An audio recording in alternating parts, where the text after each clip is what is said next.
officially start. Okay, so today we are going to hear about the story of a Filipino project manager in Tokyo who was also a bridge manager previously. And I'm always very curious about bridge manager because it's kind of usual in Japan, but also not quite in Japan. But I think it's super new in the Philippine scene, and I think it's such a cool job. But that's not the only thing we're gonna talk about. Today we have a very special guest. I just recently met him, but the first time I met him, I'm like, this guy is so cool. I want to hear more about him. So that's why he's here now. Um, and for those who are watching the recording, just a quick introduction of Matcha Jobs. We are a job networking platform, and we are trying to connect Filipinos. And there's a slight change. So Filipino tech professionals and Japanese-speaking Filipinos, both based in the Philippines and Japan. We're trying to connect them to companies in Japan who are either tech in nature or going through digital transformation. We just soft launched in the last 3 months, and now we've built a very special small community that's highly engaged. And we created a series of talks so we can get to know our community more, and we can find out how else we can support them. At the same time, introduce a lot of the awesome Filipinos and Japanese that we have met along the way to hopefully inspire and motivate them and give them a little bit more information as to how it goes into finding a job here as a tech professional, or how it feels to move out of the Philippines into Japan, or maybe switch between two jobs and you're already in Japan. So things like that. We are a tiny team of Filipinos and Japanese who are deeply rooted in our mission of just bridging the two worlds to hopefully help the economics and the finances and the happiness of Filipinos finding meaningful work in the tech scene in Japan, while at the same time helping Japanese companies or companies who have a presence in Japan find top tech talent or Japanese speaking Filipino talent in the Philippines, because it's hard for a lot of them. And today's special guest, and this is the last of our 8 series, Moses Zubiaga is a 2-time Chiba-kun tourist ambassador. He is an awardee of the Ministry of Foreign Affairs. He holds an N1 in the Japanese language proficiency test, which is the highest for anyone to achieve. And he also scored perfectly in the TOEIC. He's a gamer. He has all of these accolades: platinum trophy hunter and a warrior of light for I think those are super cool. And Kenneth, you might know about these already because you're into games. And as I was saying, he was previously a bridge manager and operations manager for a dish company, and recently switched on over to his new adventure as a project manager at Digital Hearts Company. And I'm just so excited to introduce him to all of you, Moses Zubiaga. Welcome, Moses. Hello, thank you for having me here in your event today. I'm really honored and a bit nervous right now that you've introduced me. I hope I give out a good talk, or something that could inspire other people as well, like especially the Filipinos in the Philippines, and also the Japanese speaking Filipinos here in Japan. And I'm really excited to share my experiences and whatever I could share to you guys. So yeah, that's it from me. Oh, for sure. Just a quick background for those who just joined. I met Moses less than 4 weeks ago, 3 or 4 weeks ago, and it was perfect because I wanted, the last leg kind of our series to be just extra special as far as the goal of the whole series. And I feel so just fortunate to have met him at a LaSalle talk. We were both invited to speak at the class. And when I heard him, I'm like, okay, he has got to join us on Matcha Jobs. He has to share his own experience. Because even I was impressed by that. So we'll get right into it. I know I introduced you, Moses, but why don't you give your own introduction of you? I think you have Mhm. such great credentials. A little bit about your background. How did you get into Japan, and how did you get Mhm. into tech in Japan? Okay, so in 2013, I decided to go to Japan after a series of like internships in Kansai region.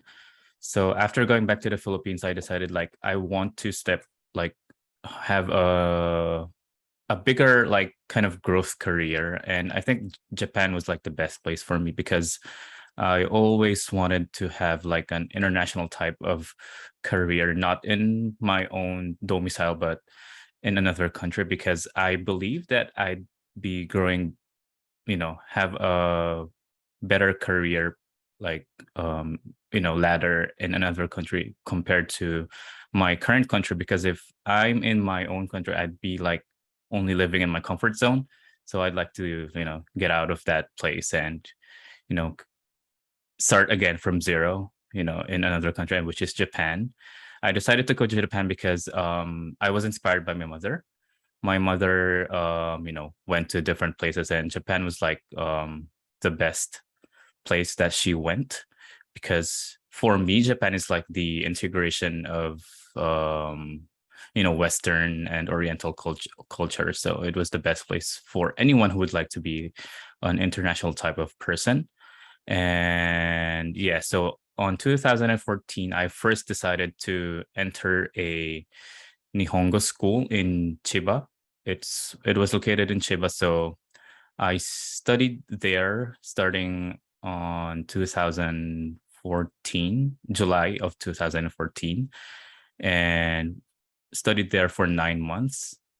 After that, started my work career here as a translator, interpreter, and planning for the planning department of a certain publishing company, international type of publishing company. And while I was doing that, I was invited to become a it's called Chiba-kun tourist ambassador for Chiba Prefecture here in Japan.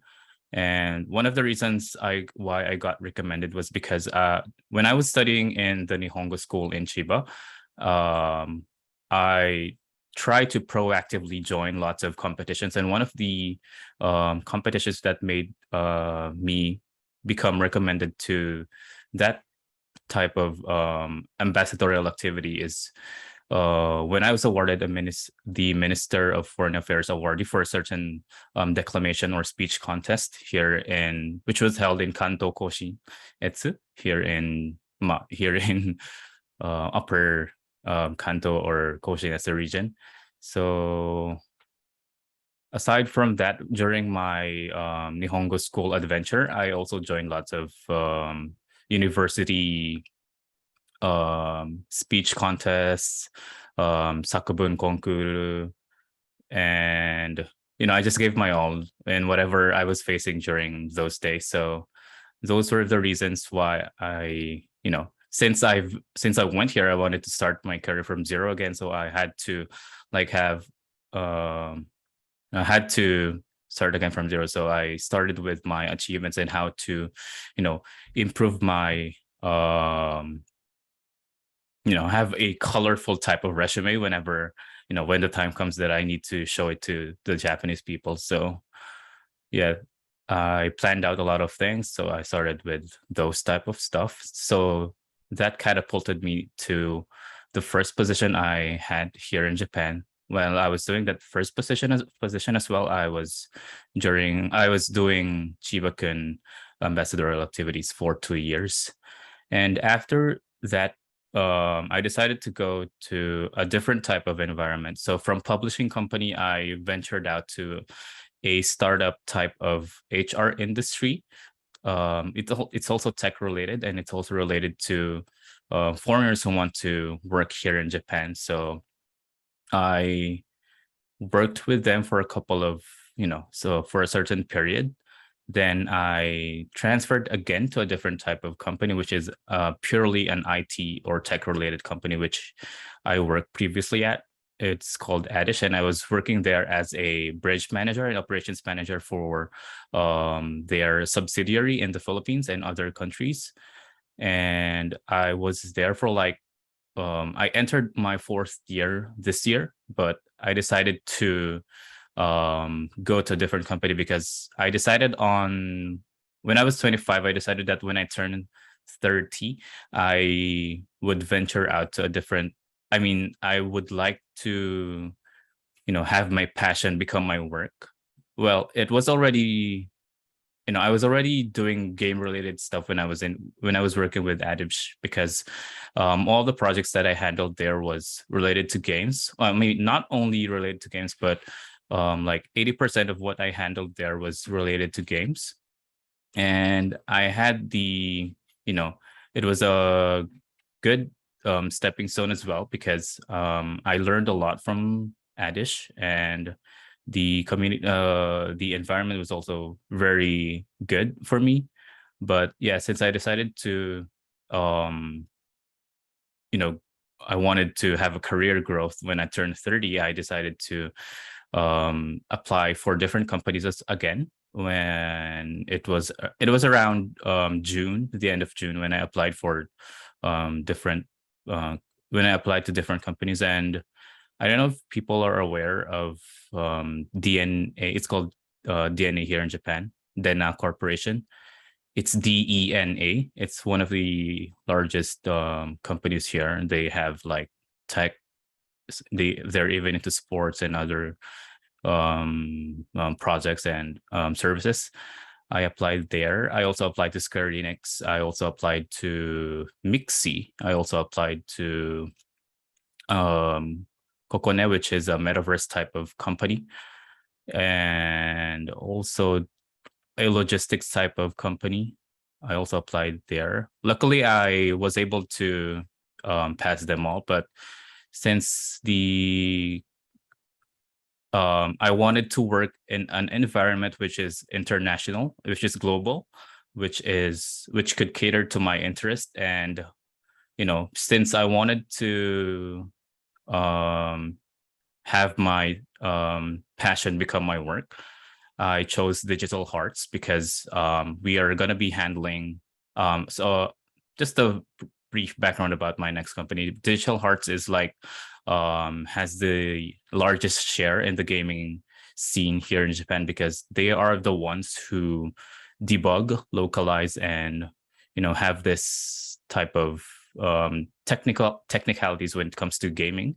So all of the games before they get released to the consumers, they pass through Digital Hearts for debugging localization. So 70% of the games that the the whole world is playing, went through Digital Hearts. So, and I think if you're gonna take a look at the end roll or cast or end credits for all the games, digital 70% of what you'll be seeing will be, Digital Hearts will be there. So I'm gonna be part of Digital Hearts starting next week, the 16th. So yeah, I'm gonna be working there as a project manager for different types of projects as well. So probably I'll be also in the end roll or end credits when it comes to, future games that will be released in different platforms. And yeah, I think everyone is also aware of Final Fantasy 16. We're going to be handling that soon. So yeah, Oh, that's that's it from me. awesome. Mhm. What a fantastic introduction to the conversation. You covered so much ground already, and I just got more excited. I think I talked too much, And but it's yeah. perfect. It's perfect. That's exactly what we want. We want to hear about your story. And yeah, just the website of Digital Hearts is so awesome. So I'm It's like, kind of let me share simple this. as well, yeah. Yeah, but oh my goodness. I'm not a gamer, but Mhm. lately I've been, kind of dabbling, just getting my feet wet in trying to understand. Okay. So yeah. Okay. Whoa. I have so many questions actually from what you just said. So maybe the language first. Uh-huh. Um, you seem to have had your heart and mind set in your goals. You studied, um, and you were in the Philippines, right? When you Mhm. studied the first time. How long did you have to study before you came to Japan? So during 2013. Oh, okay. Just to give a brief duration of my Nihongo studies, I think it was around 1.5 to 2 years. So on Mm. 2013, on September, I decided to like seriously study Nihongo, and I had an opportunity to go to Kansai for an Mm. internship in a certain school, law school there, and I was working there for their back office as an intern. And during that time, I also tried to, I got full of myself. I just started learning seriously Nihongo, and I wanted to achieve N3 first. So from 2013 to 2013 September to 2000 December of the same year, I studied for like 3 months, and I took the test in Kansai Gakuin. So I took the test and I passed. Then I went back to the Philippines and I just decided to, establish my career here. And so from 2014's July until 2015 March, I studied for another 9 months, then took the test on 2015. And yeah, I passed N1 on 2015. So if That's I'm going awesome. to include my, all the hours I spent for studying, I think it's going to be around a total of 1.5 to 2 years.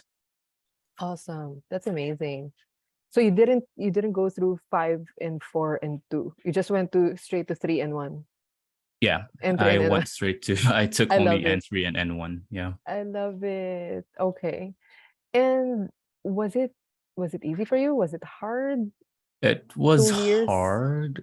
It especially N1 because I really wanted to pass N1 Mhm. when I started studying in a Nihongo school. That was my goal when I entered the Nihongo school. So I really wanted to pass N1. So I wanted to make it a perfect type of, examination. So I had lots of mock exams. I took lots of examinations. I even took I forgot the name of the examinations. There were also other examinations I took before taking N1. There was this Nihongo Ryugaku Shiken. There was also I forgot the name of the other exam, but I also took those exams before I took N1. Mm. And while I was studying, I also tried to become, only um, focused on what I wanted to achieve. So I really established an environment within the realms of where I was, moving. Mm. So an environment where, I could focus really on my studies. Yeah. I love that you mentioned that because we had a guest who spoke about the same thing. She Mhm, wanted to live the Japanese life, live in Japan, work in Japan, learn the language. So she too surrounded herself with the very thing. So it reminds me of the act of manifestation, where mhm. you really surround yourself. Yeah. You devour exactly what you want to happen in your life. So I love that you have that as a side note because the one of the top three barriers or worries of the community as they explore the jobs here is the language. Second Mhm, is how do I make friends? The third is how do I move? Where do I live? How is it gonna feel? Is it expensive? So number one mhm. is language. So I love that you mentioned that it's not easy, but if you do the work, you're gonna get there. You're not always gonna pass right away, or so there's a lot of work that goes into it, but you can get to it. So I love that you mentioned that. Um, okay, so you saw your mom kind of got that inspiration from her. What was your plan before that? What were you kind of thinking about Uh-huh. having as your career before that? I actually was an architecture graduate, Oh. and it was really how I would say abrupt because Mm. I had to choose a degree already because I also had this scholarship going on. So I had to apply for the degree that I wanted to go to, since the deadline for the scholarship was really about to end. So I had to do that. And I chose architecture because I wanted to also establish a career. I mean, in architecture before, but on my second year in the university, in the college I went to, I I made this like anime Japan subculture type of organization in my university, and luckily we had lots of members who were proactive and who also cooperated with me in, you know, establishing lots of stuff and, you know, doing lots of activities. And I think that was the biggest determining factor in why I wanted to establish a career in Japan, because when I was surrounded with people like them, I had this like uh, inspiration to do more and just, you know, go out there and do the thing for not only for me but also for them, because I wanted to also deliver like things from Japan to the Filipino people. So Yeah. yeah, I was 13 back then. So when I was Oh, 13, I already decided to go to Japan. I also tried to apply to lots of events, scholarships. I also tried to apply for, I think, if everyone is, I don't know if everyone is aware about Genesis. It's Genesys. I also tried to apply for that, but I wasn't selected. So there were also lots of setbacks. So there were lots of hardships as well when I was, you know, wanting to go to Japan, but things didn't turn mm, out well. You know, those type of loops that occurred to me before. I just had to overcome them and yeah, just to, you know, just go with whatever I wanted to achieve. yeah. That's another thing, you know, no matter how optimistic, how much of a hard worker, how much of resources you might have, there's always gonna be barriers and Hmm. roadblocks. It's just easier to give up.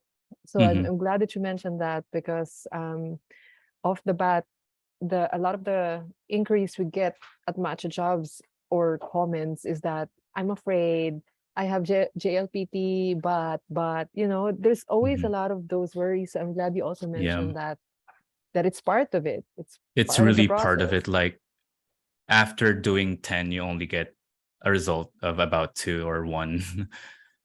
Yeah. True. It's just statistics. So Mhm. so cast a wide net. You Yeah. will get something. Oh, that's amazing. Okay, so you got to work as a translator in the beginning. That was your first job, Mhm. right? How did that feel coming from the Philippines, having passed a certain level of N3 N1, but it's different when you're Mhm. actually working, right? Yeah. How did you feel as a new speaker, as a new person in Japan, translating? Mhm. So luckily, I also got to work with Filipinos. I mean, not directly with Filipinos, but it was a publishing company, and it was an organization which also tried to reach out to the Philippines in different countries. So it was an international type of company where I helped with translations and interpretations, and also with planning. And the first thing that came into my mind was, you know, as since I'm in Japan and I don't know things related to work ethics and, you know, work ethics in general, and, you know, work ethics when it comes to the fundamentals and the basics when it comes to working as a salary man, as they say here in Japan.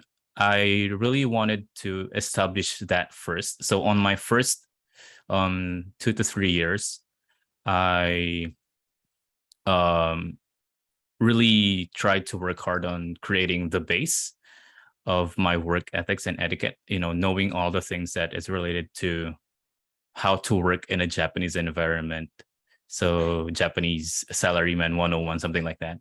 So that was my first I think that was the first challenge. And as a Filipino working in that type of environment, I think I was also lucky because all the people didn't, I mean, my colleagues didn't treat me as someone who is foreign, but someone who is really like a colleague, despite the differences in nationality and race. So it was a good environment, and they really helped me a lot when it comes to establishing the base and everything when it comes to the fundamentals of working as a employee in a Japanese type of environment. Oh, that's another great point you made, because one other minor worry of Filipinos is, the black companies. Mm-hmm. So there was a time, for those who are not familiar, it's kind of changing now. So there was a time when a lot of companies here are not treating foreigners really well. And Mm-hmm. so, but now it's changing. There's a big push from the government, and also a lot of efforts, collaborative efforts from all members of companies, from the executives to the team members. And just like the company of Moses way back, and my colleagues also, there is a booming change, and there are a lot more companies who are embracing the more radical, the more open, loving workspace. They're recreating, and they are reinventing the workspace. So, and that's what we are trying to find for Mm-hmm. Filipinos in Matcha Jobs. We are not just working with just any companies, but companies that we really believe have a healthy and loving Mm-hmm. and fun environment, just like Moses's previous company. So that's awesome. That's awesome to hear. I'm curious, how would you rate your Japanese level now, from 1 to 10, 10 being the highest? Mm, around 8, I guess. Okay. And you've been here 4 years, you said? I've been here since 2000 and well, technically 2012 Oh, a long November. time. Oh, 10 years. 10 years. Uh-huh. Okay, Yeah, okay. Yeah, yeah, yeah. That's a long time. And you still feel like you're an 8, not a 9, an not a 8. 10. Yes. um, People would sometimes mistakenly um have the impression that I'm from Okinawa. Yeah. And that's one good thing because I really people will also when I started learning Japanese, people would always the first thing that my mentor told me was don't believe when Japanese people tells you that your Japanese really good. You always have this you'll always be hearing, well, nihongo jozu desu ne, or something like that when you're only trying to speak like greetings and ohayo gozaimasu or something like that. Their immediate reaction to that would always be nihongo jozu desu ne for when you're a foreigner trying to speak the language here in the country. And my mentor told me that, and that type of thinking or thought was like still it's still instilled to me up until now. So because whenever I talk to my Japanese friends as well, I still have lots of things. I still have lots of this wow moments, of this naruhodo moment. And so I still need to know a lot. That's why I rated my Japanese 8. I could work in a business type of in this type of Japanese environment, but there are still things that I need to know. So I'd give it an 8 out of 10. There are no I have no problems going through my daily life and going through my business career here. But every day is just like a new experience for me here, since I'd always get this "what, you don't know that" type of reaction from my friends as well. Yeah. So yeah, when it comes to like entertainment, the really minor type of things in Japan, I still have lots of things to know. So I just try to know it casually as well, not Yeah. force myself to know it. Yeah, yeah, Mm. yeah. Oh, that's amazing. Yeah, I've made friends already who are Japanese who speak English, and even they say, Jean, I'm 100% Japanese. I'm still not fluent in Japanese. There's that. Mhm. So, that reassures me that, it's okay. Just keep practicing, keep learning every day. as long as you're surrounded by the people who support and nurture that kind of environment, just don't be ashamed, practice, make mistakes. It's Mhm. okay. Okay, so how did you shift from the publishing company to, translating there into tech? Mhm. How was that Mhm. shift? I took the advantage of having an agent help me with my job transfer, job hunting. So, like Matcha Jobs, there are also other companies who are trying to. So, I took the major type of. I had the major help from a major company who also excelled in having foreigners get jobs within Japan. So I had their help, and luckily I was able to get this the job that I had from being a translator interpreter to the planning general affairs division of a certain HR tech industry. So yeah, it was a good shift as well, but not everything went to waste, since all the things that I you know achieved from my first company and all the knowledge that I gained from my first company was, I was still able to put it into practice. I was still able to put it into professional use. So I just, had more things that branched out when I entered the next company I went to. That's awesome. Was it intentional for you to move into a tech company, or was it just I want a new adventure? Doesn't matter if it's tech industry or something else. I really wanted to enter tech industry because I also had the background of working at IBM. Yeah, Hmm. I forgot to tell, but when I was waiting for the result of my visa in the Philippines, I tried to apply for a position in IBM in the Philippines, and it was really just out of pure like curiosity if I could pass or not, and I was able to get the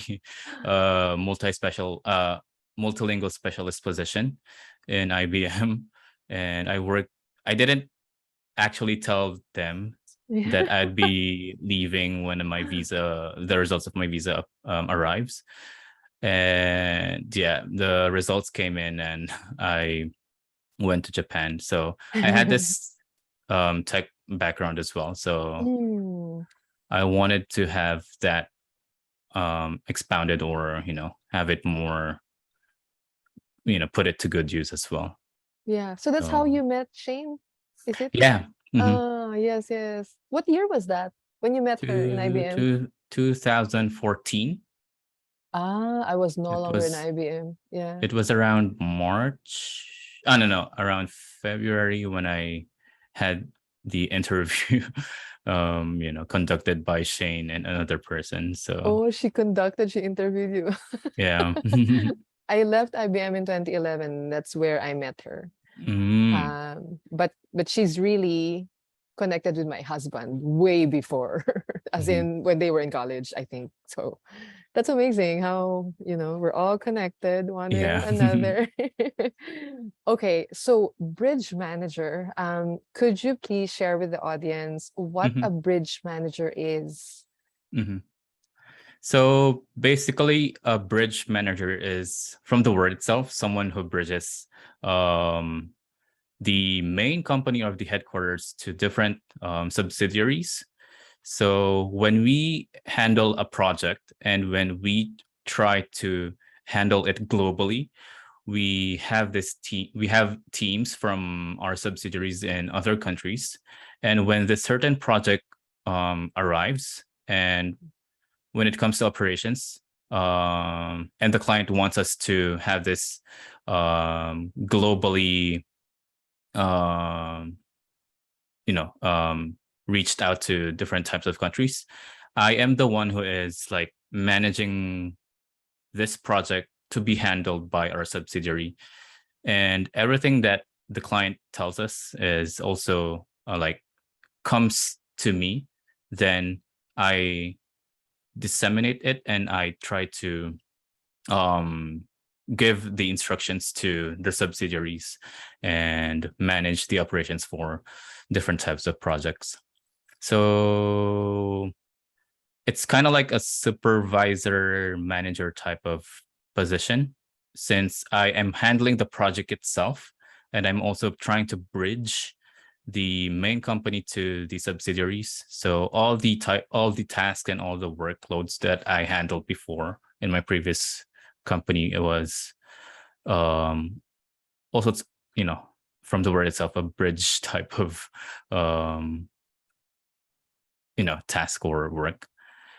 Yeah. And yeah, I hope it isn't like too much confusing. It's kind of like just a word with what type of word that Japanese people use when it Yeah. comes to persons who would handle projects not only intended to be developed in domestically, but also in other countries as well. Yeah. So just to give a brief or a concrete example, wait, I can't give a concrete example. Just a simple example is when we handle this type of game project, and the client doesn't only want it to be reached out to consumers in Japan and wants it to be globally available to consumers as well. I will be the one who will be in charge of that project, and I will be working with my teams in Armenia, in the Philippines, and other countries to have this type of project become available to consumers in and customers in other countries as well.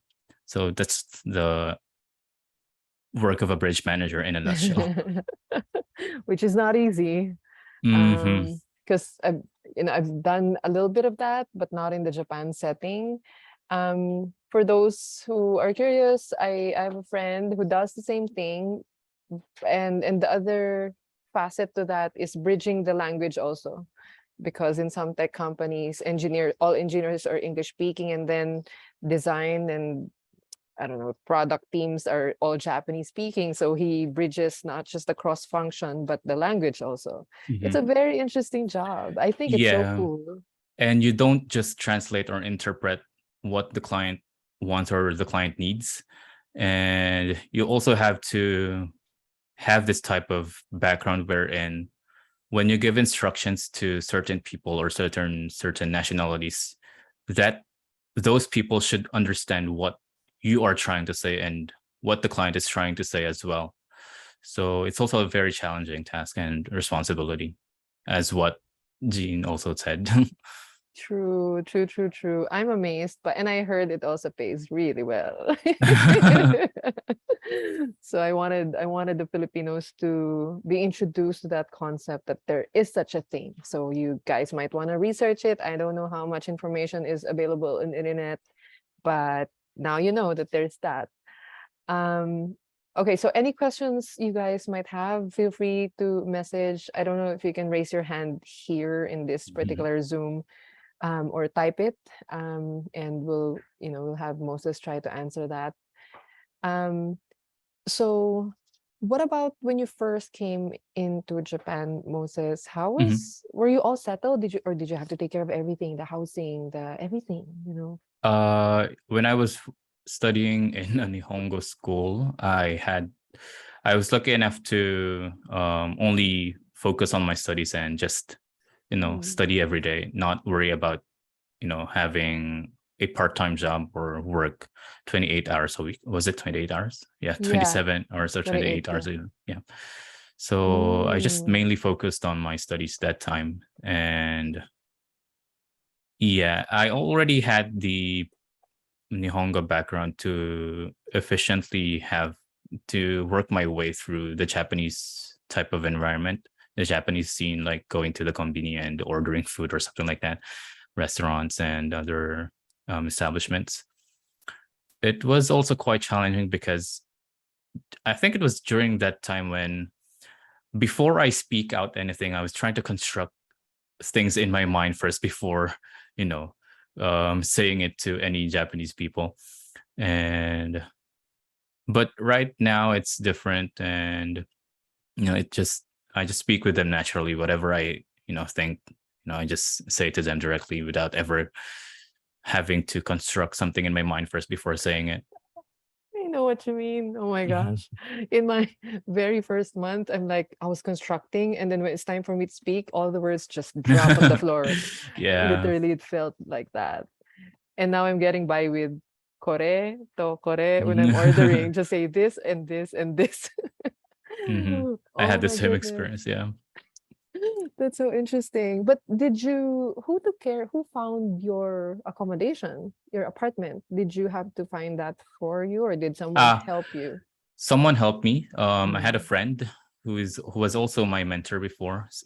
She was a Japanese teacher, so she helped me find an accommodation as well. Mm. So, you know, networks and connections really are like good things when it comes to, I just planned Mm. out everything. I had to ask lots of friends where to live, what to do, how to get by, these types of things when I start studying here. And also the school was very cooperative, very Mm-hmm. helpful. Mm-hmm. So everything was also, all the worries that I had first was handled carefully and properly by the school and some of my friends. That's cool. But yeah, I agree with you.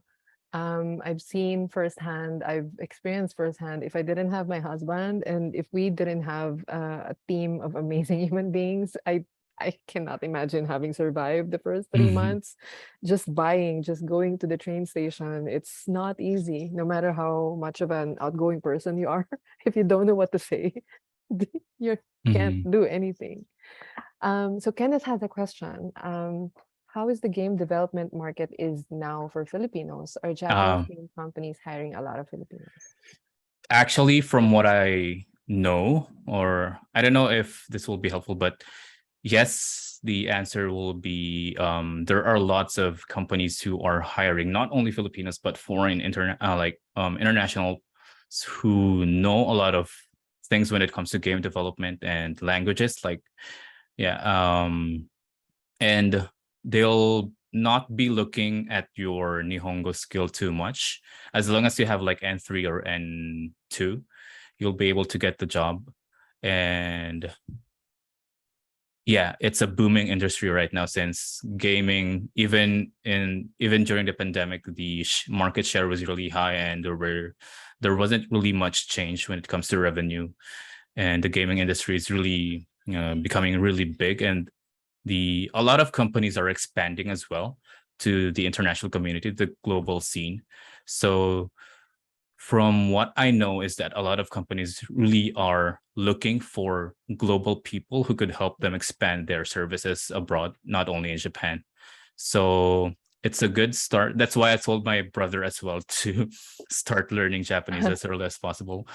Um, and my brother is also studying game development, Mm. so I'm already telling him to prepare his portfolio and and also Japanese studies, do his best in whatever he's doing right now, and have lots of achievements and certificates, because Japanese people Yeah, really are, they always look at your certificates and your achievements. true. Oh my gosh, that's another. Well, Moses just gave a lot of great points. Certificates are great. If you don't have them, it doesn't necessarily mean that you cannot come here. Mhm. There are other things that they will look at. But if you are someone who already have them, great. If you're into learning Japanese, great. There are companies who don't care Mhm. about your Japanese language, but if you have it, better. Mhm. So that's good.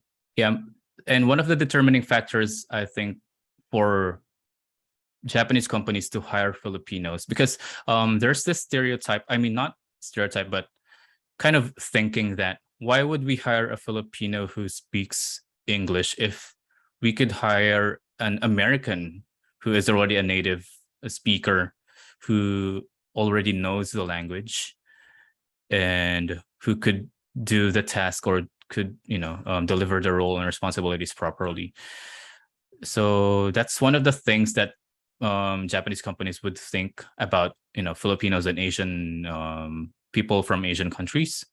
So if you're able to outwit and surpass those Americans who know the the English language, you could be able to land a job here. So for you to be able to surpass those people, you'll only have the you'll you'll have only the factor when it comes to your skills and how good you are when it comes to performing the job that you are trying to apply to.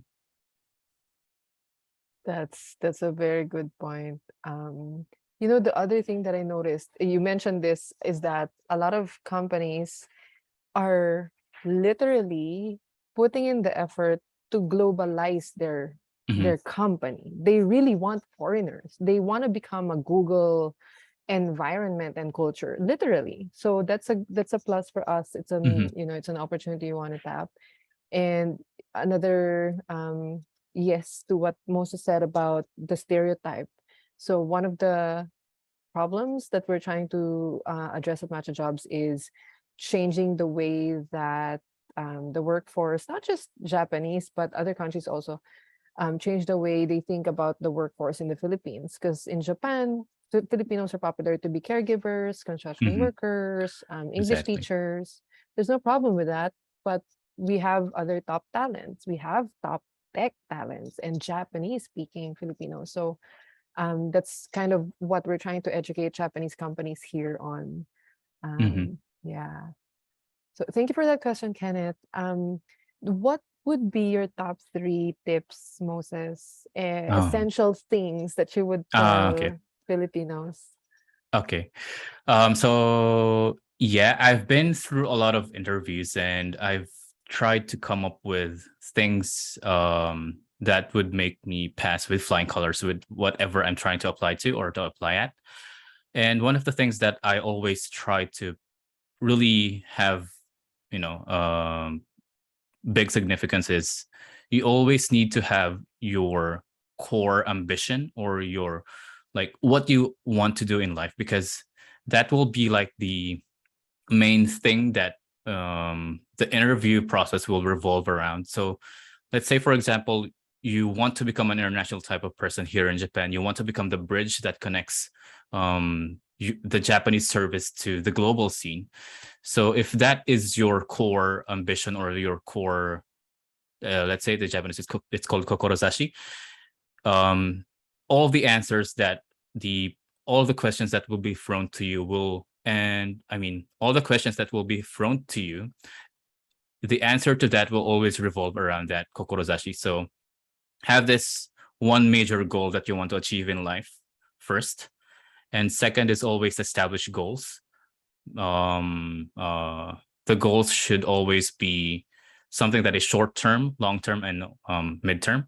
Or and the last thing is always have this confidence or self-esteem when it comes to um you know when you're trying to apply for a certain position here in Japan. Those three things are the top things that I always pay importance to, because as long as the interviewee knows that you have this confidence and you have this um, passion to work for the company and yield good results for the company, they'll always be hiring you and not those who know only a certain type of job or task. And if they know that you have this goal, or they have this ambition or objective that you want to achieve long term, they'd also be hiring you because they know that if they invest in you, you'll be sticking to the company until the end, or until your goal or your objective becomes a realization. And it will only happen if you have this kokorozashi within you. So those top three things are what I pay importance to the greatest.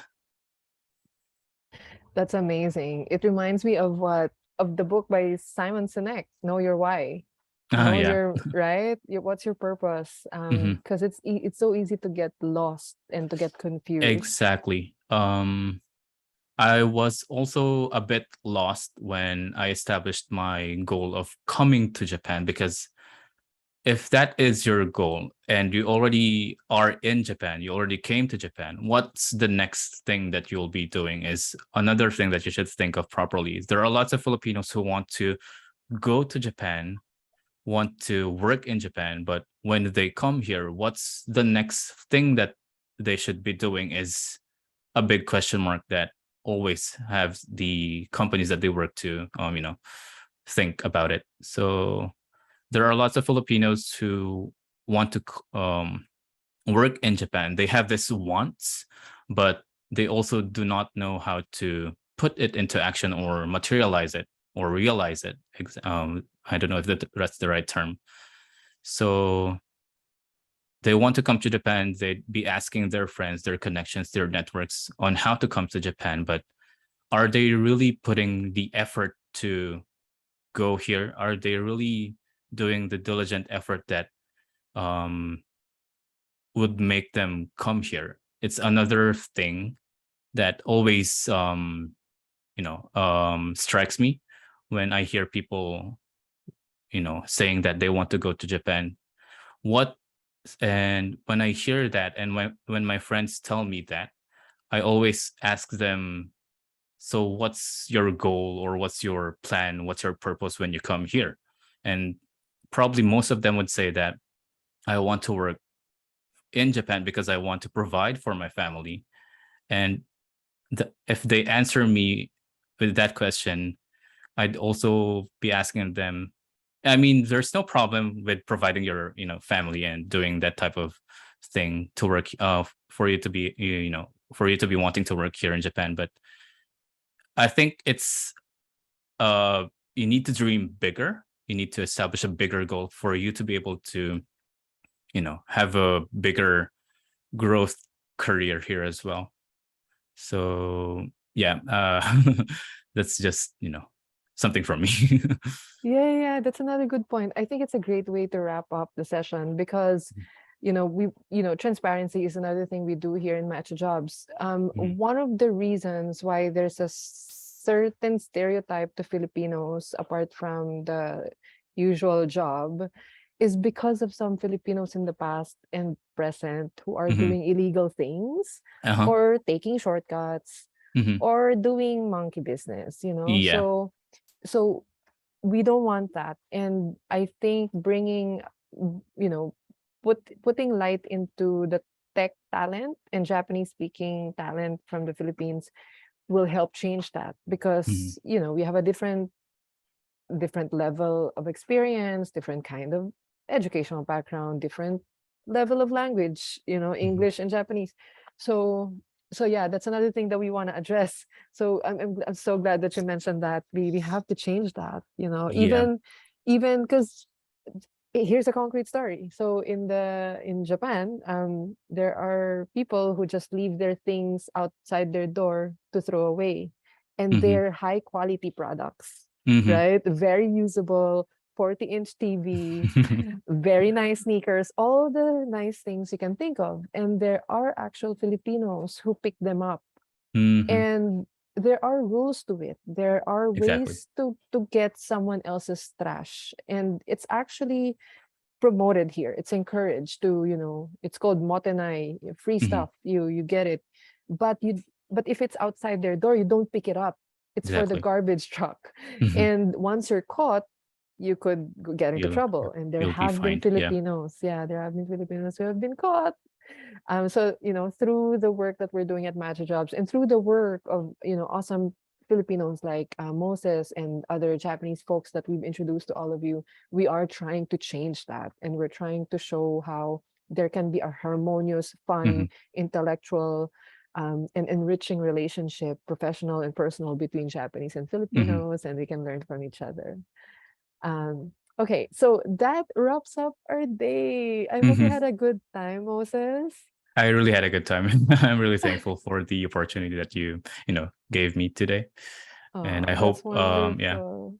I just hope it was a good um talk for Super for our good. listeners. Yeah. Super good. I feel like it's not enough. We will come up with new things down the road, and I definitely want you to stay within our circle, Moses. So I will, I Chicks, will. Chicks and I will be in touch. And Hmm. if you ever need anything, just let us know. Hmm. If you have ideas also, even, just let us know if there's Sure. any way we can support you. And for the community, we'll see you later. For those who signed up, we have a community call later, Moses. If you want to join that for any reason, let Hmm. me know. I'll send you the invite. That's later at 5 p.m. Japan time, 4 p.m. Philippine time. It's just a community call, getting folks to find out more about Matcha Jobs and us getting to know the community. Hmm. So yeah, see you later there. And then let's do a community photo. I hope all of you are willing to turn on your videos so we can have a photo with Moses.